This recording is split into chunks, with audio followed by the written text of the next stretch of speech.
श्रीरामपूरमध्ये पुन्हा दहशत. संगमनेर रोडवरील दुकानावर जमावाचा हल्ला.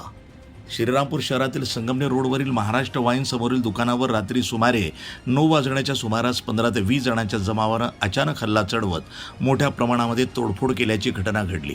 विशेष म्हणजे अशा प्रकारची ही तिसरी घटना असल्यानं व्यापारी आणि नागरिकांमध्ये भीतीचं वातावरण पसरलं आहे. या हल्ल्यामध्ये अनेक दुकानांचं मोठं नुकसान झालं असून सुदैवानं कोणतीही जीवितहानी झालेली नाही. मात्र हल्ल्यानंतर संबंधित जमावानं व्यापाऱ्यांना धमकावत पुन्हा दुकानं उघडू नयेत असा इशारा दिल्याची माहिती समोर आली आहे. घटनेची माहिती मिळताच पोलीस प्रशासनानं तात्काळ घटनास्थळी धाव घेत मोठा बंदोबस्त तैनात केला आहे. उपविभागीय पोलीस अधिकारी जयदत्त भवर तसंच पोलीस निरीक्षक देशमुख यांनी घटनास्थळी दाखल होत परिस्थिती नियंत्रणात आणण्याचा प्रयत्न केला. या घटनेमुळं श्रीरामपूर शहरातील कायदा सुव्यवस्थेवर प्रश्नचिन्ह निर्माण झालं असून नागरिकांमध्ये असुरक्षिततेची भावना वाढीस लागली आहे. दरम्यान पोलिसांकडून हल्लेखोरांचा शोध सुरू असून नागरिकांनी अफवांवर विश्वास न ठेवता शांतता राखावी असं आवाहन करण्यात आलं आहे.